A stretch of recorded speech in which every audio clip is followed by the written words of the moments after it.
Hello guys, welcome to my channel. My channel name is botany world. Okay guys, तो इन video में हम बात करेंगे बॉटनी स्कोप की। लोग ये सोचते हैं कि बॉटनी में कोई स्कोप नहीं होता है, सारा स्कोप केमिस्ट्री फिजिक्स ऐसे बड़े बड़े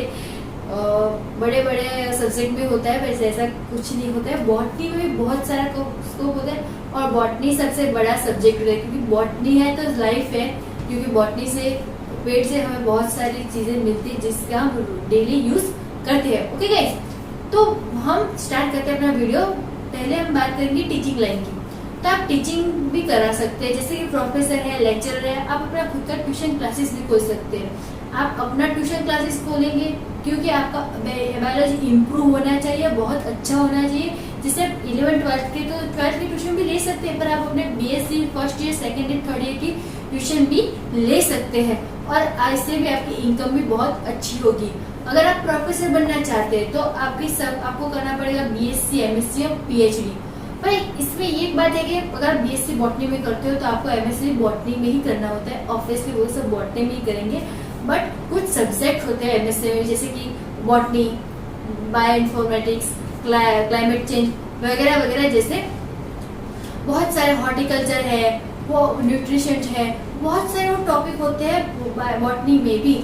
अगर आप जैसे कि हम आपको बात कर ले, आपको बायो इन्फॉर्मेटिक्स का आपको प्रोफेसर बनना है तो आप एमएससी किस में करेंगे? आप बायो इन्फॉर्मेटिक्स में अपना एमएससी कंप्लीट करेंगे और आप उसके बाद आपको पीएचडी करनी होगी, जो आपको बायो इन्फॉर्मेटिक्स का भी कोई टॉपिक लेना होता है पीएचडी करने के लिए, बायो इन्फॉर्मेटिक्स का ही। अगर आप फिर क्लाइमेट चेंज का कोई टॉपिक ले लेते हैं तो फिर वो आपको कोई प्रोफेसर की जॉब नहीं देता। ओके, तो ये बात आपको अच्छी तरह से समझ आ गई कि आपको बीएससी, एमएससी और पीएचडी जो आपको एक ही सब्जेक्ट में करना होता है।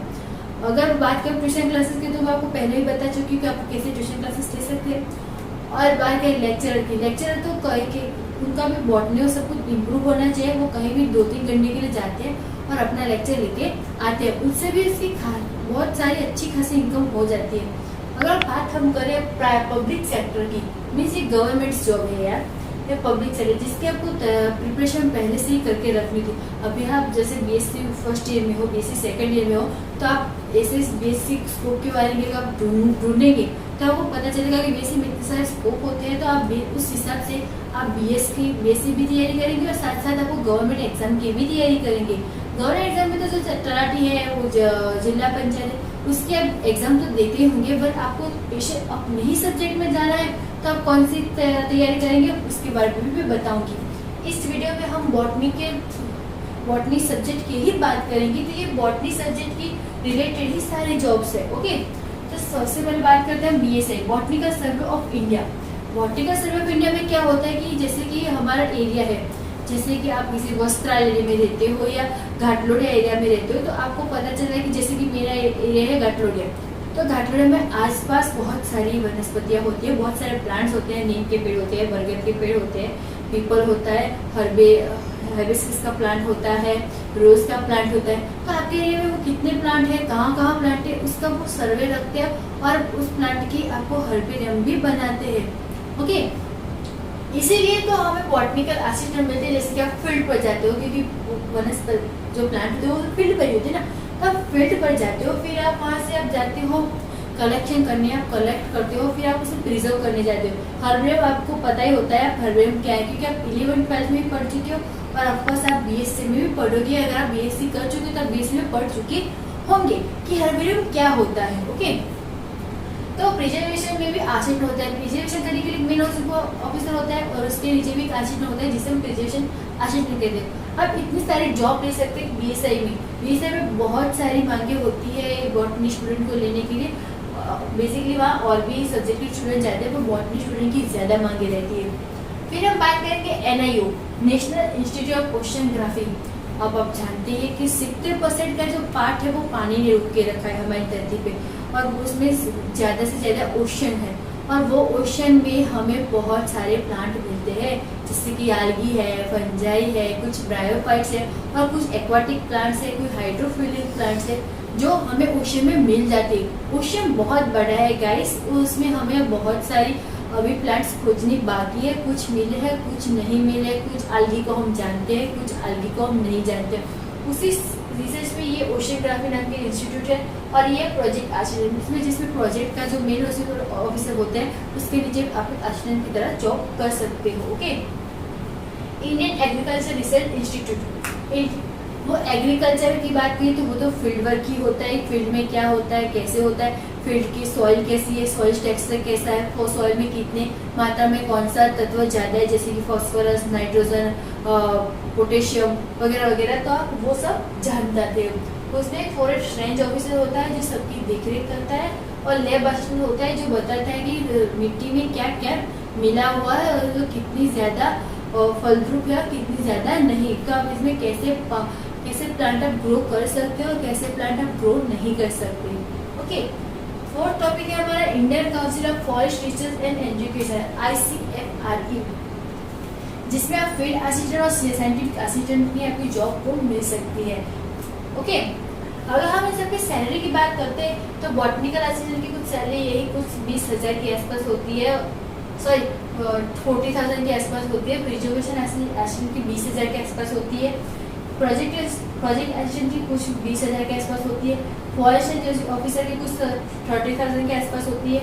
लैब असिस्टेंट की तो 15,000 के आसपास होती है और फील्ड असिस्टेंट साइंटिफिक असिस्टेंट की बात करें तो उनकी भी कुछ 40,000 के आसपास होती है।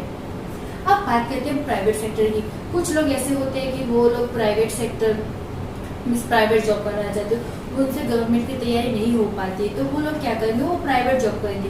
तो प्राइवेट जॉब में आप क्या कर सकते हैं, आप नर्सरी फार्म्स खोलते हैं। आप अगर आप बॉटनी में आपको बहुत अच्छा है, आपका हॉर्टिकल्चर अच्छा है, आप नर्सरी के बारे में बहुत कुछ जानते हो, तो अपने आप ही आप नर्सरी फार्म बना सकते हो, प्लांट ग्रो कर सकते हो, प्लांट को सेल कर सकते हो और प्लांट को प्रमोट कर सकते हो।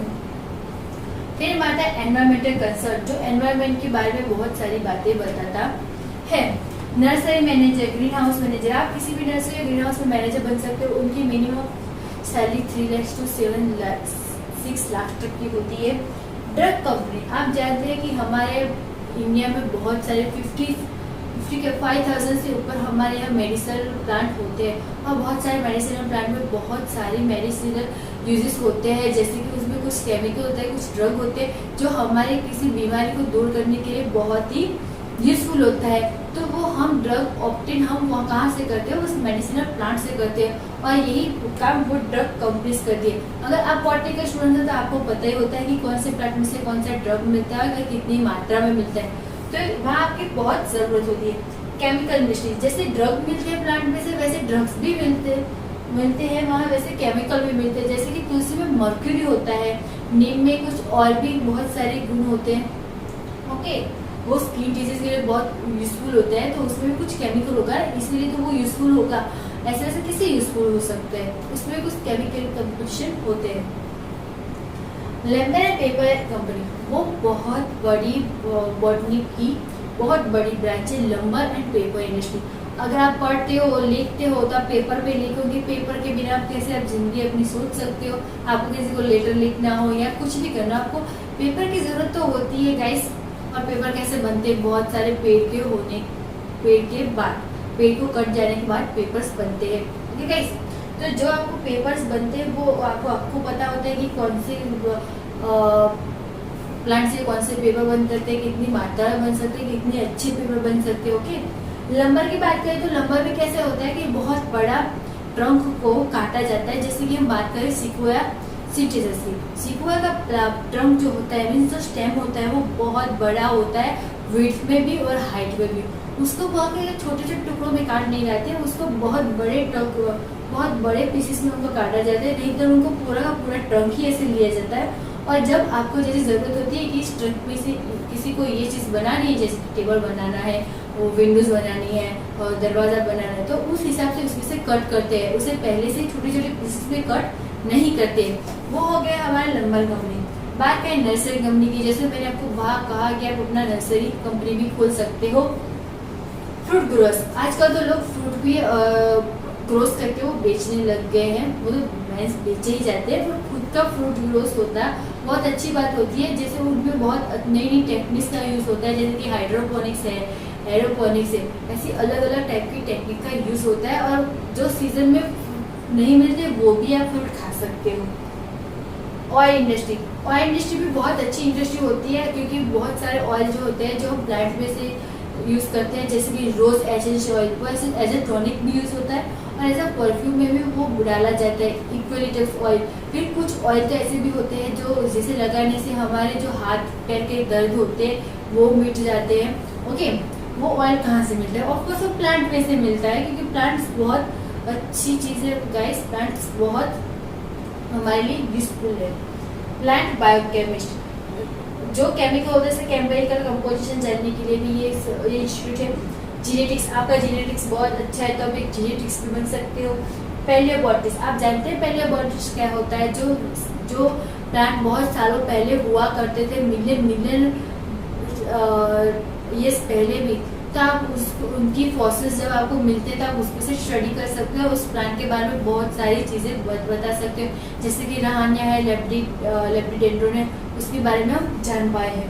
हॉर्टिकल्चर एक केमिस्ट्री का भी सब्जेक्ट होता है। हॉर्टिकल्चर बहुत अच्छी चीज़ है जिसमें आप बहुत सारी चीज़ें ग्रो कर सकते हो। नेशनल पार्क की बात करें तो जो नेशनल पार्क हमारे होते हैं वहाँ कुछ वाइल्ड एनिमल्स को भी हम प्रोटेक्शन देते हैं और बहुत सारी चीज़ें करते हैं गाइस, और उसमें भी जो प्लांट्स होते हैं हम उसका भी सर्वे रखते ही हैं। बॉटनिकल गार्डन में तो ऑफकोर्स प्लांट ही होगी, उसके बारे में हम बहुत सारी चीज़ जानते हैं। अगर आपको एज अ गाइडर भी वहाँ रखा जा सकता है, किसी को प्लांट के बारे में जानने की बहुत इच्छा हो तो वो आप उसको जानकारी दे सकते हैं। वाइल्ड लाइफ एक्वेटिक बायोलॉजिस्ट, आप एक्वेटिक की जैसे कि मैंने बात की थी ओशियनग्राफी में, आप एक्वेटिक में बहुत सारे जो प्लांट ढूंढने बाकी है तो उसके बारे में भी आप रिसर्च कर सकते हैं। Forest service is my best topic. Forest service में हमें बहुत सारे फॉरेस्ट सर्विस में बहुत सारी जॉब्स होती है, जैसे कि RFO, ACF, DCF, CCP, CCF, बहुत सारी पोस्ट होती है और बहुत बड़ी बड़ी पोस्टें होती है ये, और बहुत ही रिस्पेक्टेबल पोस्ट होती है ये। फॉरेस्ट सर्विस को आपको करने के लिए आपको UPSC पास करना होता है। हम एक वीडियो बनाएंगे कि जिसमें हम फॉरेस्ट सर्विस के बारे में डिटेल में जानकारी देंगे कि IFS और ये सब जो पोस्ट है वो क्या होता है, उसकी सैलरी कितनी होती है और कितना क्राइटेरिया होता है एक एज का, और उसमें कितना सिलेबस होता है, कौन से हम टॉपिक ले सकते हैं। ओके, म्यूनसिपल पार्क रेंजर, तब म्यूनसिपल पार्क में भी आप पार्क रेंजर बन सकते हैं, जिसमें आप अपने प्लांट की सारी देख रेख करते हैं। ओके गाइस, इतने सारे स्कोप होते हैं बॉटनी में। अगर कोई कहे ना बॉटनी में स्कोप नहीं होते तो आप उसको ये वीडियो जरूर बता देना या शेयर कर देना कि बॉटनी में इतने सारे स्कोप होते हैं। Thank you guys, thank you very much to watching my video. Subscribe my channel and like, share and don't forget to push bell icon. Thank you guys, thank you very much to watching video.